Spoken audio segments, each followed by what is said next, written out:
हैं कि मुसलमान मूसा को नहीं मानते। आपसे हम सवाल कर रहे हैं, आप ईसा अलैहिस्सलाम को मानते हो कि नहीं मानते हो? मानते हैं ना? हम और आप ईमानी पूरा नहीं होगा जब तक कि इनको हम नबी ना माने, रसूल ना माने। ईसा अलैहिस्सलाम को अल्लाह का रसूल मानते हैं कि नहीं मानते हैं? मानते हैं ना? लेकिन ईसाई तो कहते हैं कि मुसलमान ईसा को नहीं मानते। क्या करेंगे? ईसाई कहते हैं मुसलमान ईसा को नहीं मानते, यहूदी कहते हैं मुसलमान मूसा को नहीं मानते। वो अपनी जगह पर सही है, और हम जो कहते हैं कि हम मूसा को मानते हैं, ईसा को मानते हैं, हम भी अपनी जगह पर सही हैं। इसी तरीके से हमारे बहुत से भाई हमसे कहते हैं कि तुम अल्लाह के नबी को नहीं मानते, वो भी बिल्कुल सही। और हम कहते हैं कि हम अल्लाह के नबी को मानते हैं, हम भी अपनी जगह पर बिल्कुल सही हैं। अब फर्क क्या है? मूसा अलैहिस्सलाम को यहूदी जिस तरह मूसा को नबी मानते हैं उस तरह हम नहीं मानते। यहूदी उज़ैर को अल्लाह का बेटा मानते हैं, हम अल्लाह का बेटा नहीं मानते। ईसाई ईसा अलैहिस्सलाम को जिस तरह नबी मानते और रसूल मानते उस तरह हम नहीं मानते, क्योंकि वो ईसा अलैहिस्सलाम को खुदा का बेटा भी मानते हैं और हम ईसा अलैहिस्सलाम को अल्लाह का बेटा नहीं मानते। तो वो भी अपनी जगह पर सही हैं और हम भी अपनी जगह पर सही हैं। हम ईसा को अल्लाह का कलमा मानते हैं, अल्लाह का बंदा मानते हैं, अल्लाह का रसूल मानते हैं। बगैर बाप के ईसा पैदा हुए ये मानते हैं, और ये भी मानते हैं कि ईसा अलैहिस्सलाम को मौत नहीं आई बल्कि उनको जिंदा आसमान पर उठा लिया गया है। हम ईसा को जिस तरह नबी और रसूल मानते हैं, ईसाई हमारे इस मानने को मानना नहीं मानते हैं। ईसाई हमारे इस तरह ईसा को नबी मानने को मानना नहीं मानते हैं। यहूदी हम जिस तरह मूसा को नबी मानते हैं वो हमारे मानने को नबी का मानना नहीं मानते हैं। जिस तरह हम नबी मानते हैं वो हमारे मानने को मानते ही नहीं है, और जिस तरह वो मानते हैं उस तरह हम नहीं मानते हैं। ईसा को अल्लाह का बेटा नहीं मानते हैं। इसी तरीके से आज हमारे मुसलमान भाई जो हमसे कहते हैं कि तुम अल्लाह के नबी को नहीं मानते, बिल्कुल सही कहते हो, क्योंकि जिस तरह तुम मानते हो उस तरह हम नहीं मानते। तुम कहते हो रसूल की सवारी आ जाती है, इधर अजान दी, अल्लाहु अकबर ला इलाहा इल्लल्लाह, वहां खड़े हो गए, अस्सलातु वस्सलामु अलैका या रसूल अल्लाह, अस्सलातु वस्सलामु अलैका या हबीब अल्लाह। हमने बहुत से लोगों से पूछा, कई लोगों से, साहब ये क्यों पढ़ते हो? तो उन्होंने कहा कि इसलिए पढ़ते हैं कि रसूल की सवारी आ जाती है, अल्लाह के रसूल तशरीफ लाते हैं। हम लोग खड़े होकर अदब के साथ सलाम पढ़ते हैं क्योंकि नबी अकरम तशरीफ लाते हैं। हमने कहा तब तो आप बड़े बदतमीज हुए। बोले क्यों? हमने कहा रसूलुल्लाह तशरीफ लाते हैं और इसके बावजूद आप उनसे नहीं कहते हैं नमाज पढ़ाओ, और आप अपने इमाम को आगे खड़ा कर देते हो और उससे कहते हो नमाज पढ़ाओ। अब बताओ, मेरे नबी नमाज पढ़ते होंगे तो तुम्हारे इमाम के पीछे नमाज पढ़ते होंगे? कहने लगे तो वहाबी हो गए, चलो छोड़ो। तो जिस तरह आप नबी को नबी मानते हैं उस तरह हम नहीं मानते, और जिस तरह हम नबी मानते हैं उस हमारे मानने को आप मानते ही नहीं हो। अल्लाह ताला ने नबी को जिस तरह मानने का हुक्म दिया मानते हैं। मुहम्मदुर रसूलुल्लाह सल्लल्लाहु अलैहि वसल्लम ने हमें जिस तरह बताया है उस तरह हम अल्लाह के रसूल को रसूल मानते हैं और नबी भी मानते हैं। हम ये जानते हैं कि अल्लाह के आखिरी पैगंबर है मुहम्मदुर रसूलुल्लाह, उनके बाद कोई दूसरा नबी इस दुनिया में नहीं आएगा। हम ये भी मानते हैं कि क़यामत के दिन सारी दुनिया परेशान होगी, आदम के पास जाएंगे, मेरी सिफारिश कर दो। आदम अलैहिस्सलाम कहेंगे मैं इस लायक नहीं हूं। वो नूह अलैहिस्सलाम के पास जाएंगे, हमारी सिफारिश कर दो। नूह अलैहिस्सलाम भी मना कर देंगे, हम सिफारिश के लायक नहीं है। वो ज़करिया, यहया, याकूब सबके पास जाएंगे और सारे नबी मना कर देंगे। वो मूसा और ईसा के पास भी जाएंगे, ये भी मना कर देंगे, और सारे नबी मिलकर कहेंगे मुहम्मदुर रसूलुल्लाह के पास जाओ। तब ये सारे लोग नबी अकरम के पास आएंगे और अल्लाह के नबी सल्लल्लाहु अलैहि वसल्लम से कहेंगे हमारे लिए अल्लाह से सिफारिश करवा दीजिए, हमारे लिए अल्लाह से शिफाअत करवा दीजिए। तब अल्लाह के नबी सल्लल्लाहु अलैहि वसल्लम सजदे में गिर जाएंगे। हदीस के अल्फाज सुनिए, अल्लाह के नबी सजदे में गिर जाएंगे। अल्लाह की हमदो सना बयान करेंगे जितनी अल्लाह चाहेगा। जो अल्लाह उनके मुंह से निकलवाएगा वो निकालेंगे। उसके बाद आवाज आएगी गैब से, अल्लाह पुकारेगा, आवाज आएगी इरफा रासक, ऐ मोहम्मद सल्लल्लाहु अलैहि वसल्लम अपना सर उठाओ। अल्लाह के नबी सजदे से अपना सर उठाएंगे। अल्लाह कहेगा सल, ऐ नबी मांगो, क्या मांगते हो? तो जो मांगोगे तुम्हें दिया जाएगा, जो मांगोगे तुम्हें नवाजा जाएगा। ऐ मोहम्मद सल्लल्लाहु अलैहि वसल्लम मांगो, अल्लाह को पुकारो, अल्लाह से मांगो, क्या मांगते हो? सल, तो जो मांगोगे तुम्हें दिया जाएगा। वशफी तो शफा, अगर सिफारिश करना चाहो तो सिफारिश भी करो, जिसकी शिफात करोगे कबूल की जाएगी। आप सिफारिश कीजिए, शिफात कबूल की जाएगी। अल्लाह के नबी फरमाते उस वक्त मैं गुनाहगार उम्मतियों की सिफारिश करवाऊंगा और मैं तो चाहूंगा कि सब बख्श दिए जाएं, लेकिन ये अल्लाह की मर्जी पर मौकूफ है। अल्लाह जितनों को चाहेगा बख्श देगा, अल्लाह जितनों को चाहेगा उनको बख्श देगा। तो अल्लाह ताला मेरी सिफारिश कबूल फरमाएगा। फरमाया अल्लाह के नबी सल्लल्लाहु अलैहि वसल्लम ने, इन्नी फरतुकुम अलल हौज, मैं हौज़े कौसर पर बैठा होगा, तुम्हारा मीरे कारवा होगा, तुम्हारे हौज़े कौसर पर बैठूंगा और तुम्हारा इंतजार करूंगा। वो हौज़े कौसर जिसका पानी बर्फ से ज्यादा ठंडा,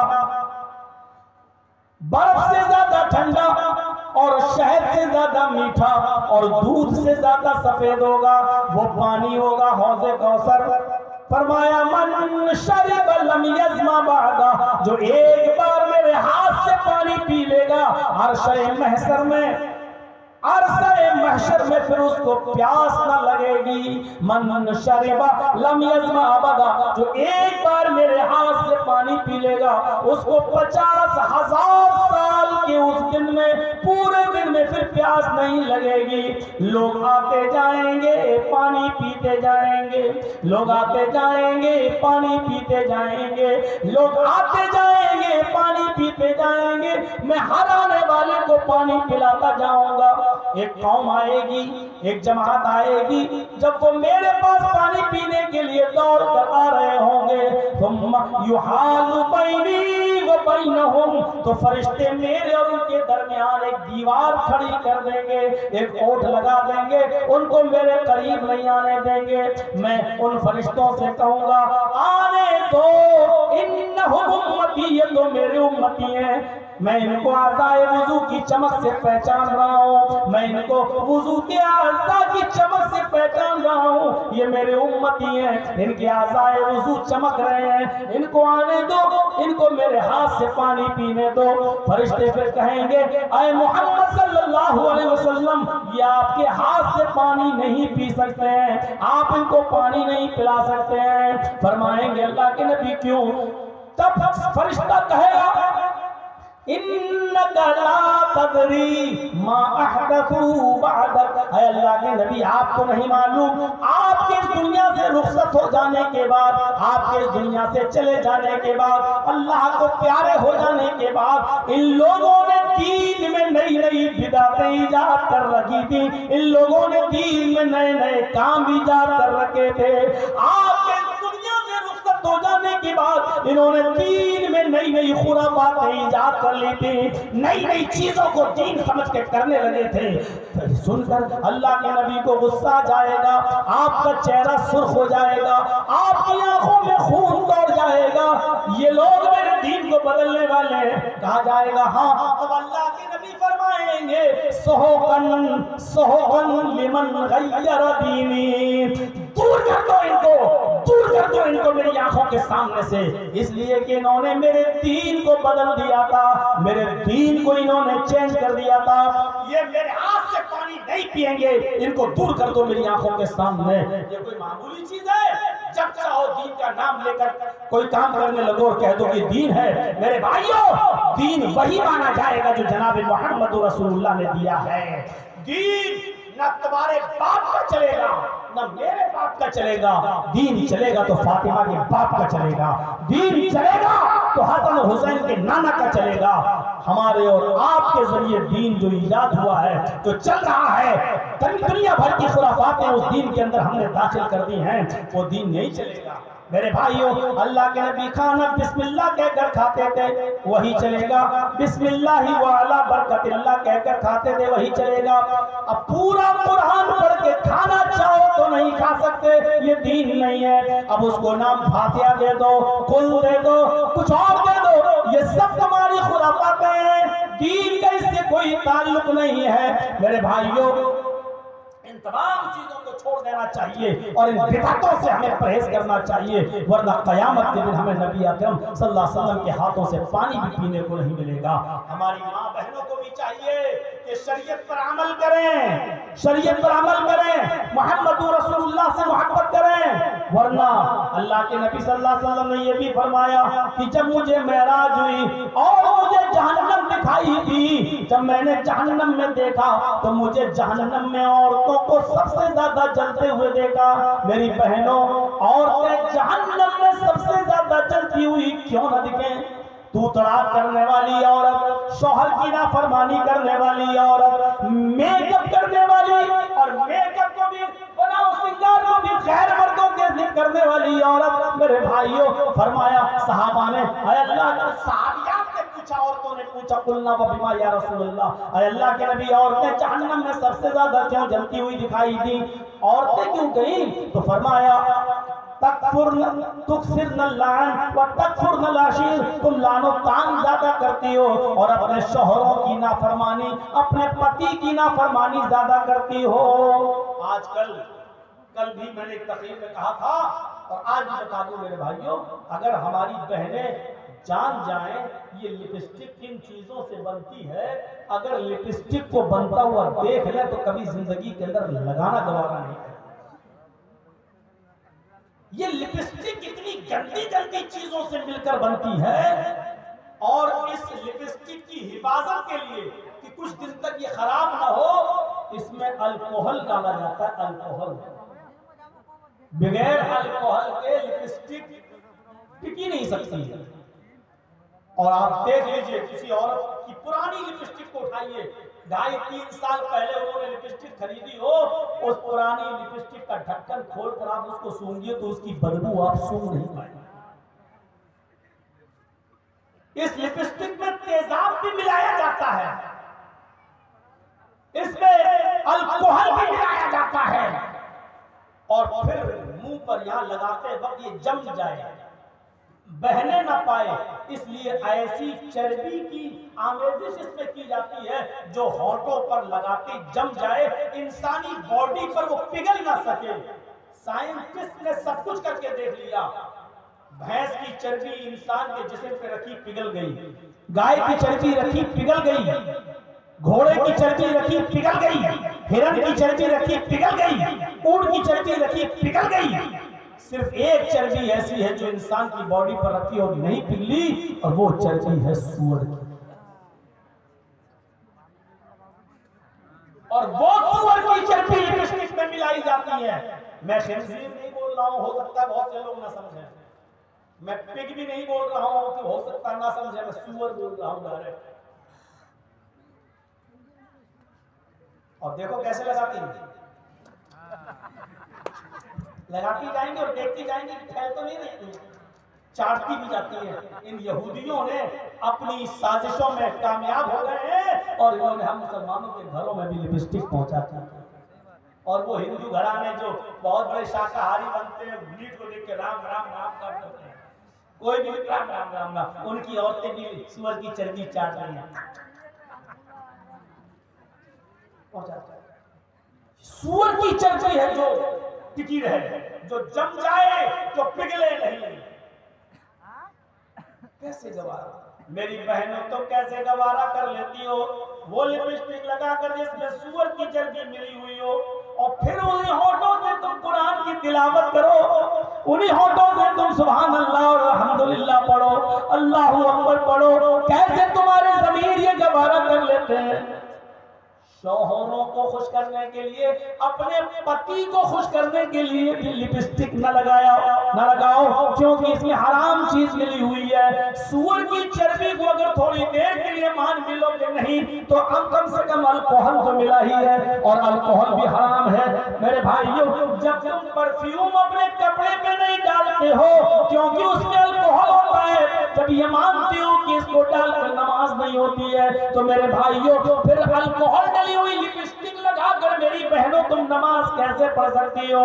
तो मेरी बहनों कुरान की तिलावत कैसे कर सकती हो? मुझे बताओ। और ये क्रीम और पाउडर जो चल रहा है ना आज, आयुर्वेदिक है तो चलो किसी हद तक ठीक है, यूनानी बना है तो ठीक है, लेकिन आजकल जो बिक रहे हैं, जो कॉस्मेटिक की दुकान पर ये क्रीम, ये पाउडर, जानते हो कैसे बनते हैं? इसमें जो लड़के और लड़कियां कॉलेज के पढ़ने वाले और गलत कदम उठा लिया, दोनों से कोई गलत हरकत हो गई और हमल ठहर गया। 1 हफ्ते का, 2 हफ्ते का, 4 हफ्ते का, 6 हफ्ते का जो हमल, उसको जो गिराया जाता है ऑपरेशन के जरिए, उसको जो इस्कात किया जाता है, हमल जो गिराया जाता है, उसमें इन मासूम बच्चों के लोथड़े शामिल होते हैं क्रीम और पाउडर के अंदर। आप देख लीजिएगा हॉस्पिटल में अगर आपके बच्चे को गिराया गया तो वो लेडी डॉक्टर कभी आपको वो चीज नहीं देगी, उसको पॉलीथिन में रख लिया जाता है और उसको बड़ी बड़ी फैक्ट्रियों में, जो पाउडर और क्रीम की फैक्ट्रियां हैं, उन फैक्ट्रियों के अंदर इसको पहुंचाया जाता है, इन चीजों को पहुंचाया जाता है, और इन मासूम बच्चों के लोथड़े उसमें शामिल होते हैं, तब जाकर क्रीम और पाउडर बनता है। 1885 के अंदर एक फिल्म बनी थी, 1885 के अंदर उसमें दिखाया गया बाकायदा, उसने तौबा की है, वो यहूदी था, उसने बताया कि हमारी फैक्ट्री है और इस फैक्ट्री को हम चलाते हैं, क्रीम और पाउडर कैसे बनाते हैं। बाद में वो इस्लाम लाया और इस्लाम लाने के बाद उसने तौबा भी की, और तौबा करने के बाद उसने उस फिल्म के अंदर दिखाया, उसने अपनी पुरानी एक हरकत दिखाई, उसने दिखाया कि 12 हफ्ते का 12 वीक्स 12 हफ्ते का एक बच्चा जिसमें जान डाल दी गई थी, अभी वो 12 हफ्ते का मतलब ये हुआ 3 महीने का, 3 साढ़े 3 4 महीने का बच्चा पेट में था और किसी वजह से उसको गिराना पड़ रहा था। उस बच्चे को गिराने के लिए जब कैंची अंदर डाली जाती थी तो वो बच्चा जो पेट में था कैंची की तकलीफ से भागता था, इधर उधर होता था, और उसकी हार्ट बीट, उसकी दिल की धड़कनें बढ़ जाया करती थी। यानी मासूम बच्चा भी अपनी जान को बचाने के लिए उसमें इधर से उधर अपने महदूद दायरे में भाग रहा है, लेकिन उसके बेचारे को कहां भाग सकता है, और उसके टुकड़े टुकड़े किए गए और दर्द के साथ, बड़ी बेदर्दी के साथ उसको काटा गया। दर्द के उस बच्चे को दर्द देकर, तकलीफ देकर उस बच्चे को काटा गया और उसके टुकड़े टुकड़े करके बाहर निकाला गया और उसको केमिकल डालकर एक पॉलीथीन में रखा गया, और उसके बाद में उस यहूदी ने उस बच्चे के जिस्म को अपनी फैक्ट्री में क्रीम बनाने के लिए इस्तेमाल किया है, उस बच्चे की बॉडी को। मेरे प्यारे साथियों, बाद में वो इस्लाम लाया और तौबा किया और उसने ये फिल्म दिखाई कि हमसे ये गलती हुई है, और उसने बताया कि इसमें डॉक्टरों की एक टीम काम करती है, जो औरतें क्रीम लगाती हैं, पाउडर लगाती हैं। मेरे भाइयों, मेरी बहनों, इसमें उन मासूम बच्चों की बॉडी और उनके लोथड़े शामिल, इनसे और हम जो है बहुत आसानी से लगा लेते हैं, मेकअप चुपड़ते हैं, थूक लेते हैं, कुछ तो उसके बिना रहते ही नहीं है। सुबह सबसे पहले उठेंगी और किसी बॉयफ्रेंड ने कह दिया अपना फोटो भेजो, तो कहती है कि नहीं जरा फ्रेश हो जाओ। ट्रेनों में सफर करो, जब सुबह सुबह उठती हैं ट्रेनों में सफर करने वाली लड़कियां तो भूतनी लगती हैं, और बाथरूम सब में जाएंगी और वहां से 10 मिनट के बाद आएंगी तब वो हेमा मालिनी की अम्मा बन के आ जाएंगी। देखो कितनी खूबसूरत बन के आ गई हैं। अब ये सब नकली चीजें हैं, नकली चीजें। आपको मालूम है एक शादी के अंदर बारिश हो गई, एक शादी के अंदर बंबई में एक शादी के अंदर बारिश हो गई और बारिश में लोग भाग नहीं पाए। जो औरतें मेकअप करके गई थी, मेकअप सब बह गए। यकीन मानिए उनकी औलादें अपनी अम्मा को नहीं पहचान पा रही थी कि मेरी अम्मा कहाँ है। वो कह रहा अम्मी, उसकी मां कह रही बेटा, वो कह रहा मेरी अम्मी, वो उसको अम्मी नहीं मान रहा था, मेकअप खुल गया। और जो शक्ल थी हीरोइन की वो अब भूतनी जैसी निकल आई अंदर से। मेरे भाइयों, मुकाबला हो रहा था कि मर्द ज्यादा खूबसूरत है या औरतें, मर्द ज्यादा खूबसूरत होती है औरतें। उसमें उस आदमी को अवार्ड मिला जिसने कहा मर्द। क्यों? इसलिए कि मर्दों के लिए कोई क्रीम नहीं बनती है, मर्द कोई मेकअप नहीं करता है, औरतें बदसूरत होती है इसलिए उनको मेकअप की खूबसूरती की जरूरत होती है, मेकअप की जरूरत। उसको अवार्ड दिया, उसको अवार्ड मिला है। उसने कहा जवाब तुम्हारा सही है। और शायद ये सवाल अमिताभ बच्चन ही ने पूछा था कौन बनेगा करोड़पति में, उसको इस सवाल को माना है। उसने कहा हाँ इस सवाल तुम्हारा जवाब ठीक है। तो मेरे प्यारे साथियों, हमें इन चीजों से परहेज करना चाहिए, अपनी माँ बहन बेटियों को भी इन चीजों से दूर रखना चाहिए। 1:30 बज गया है, हमें 1 बजे ही प्रोग्राम को खत्म करना था, मुझे थोड़ा सा जल्दी है। और आप लोगों से मेरी गुजारिश है कि कोई भी आदमी सेल्फी नहीं लेगा, फोटो नहीं लेगा।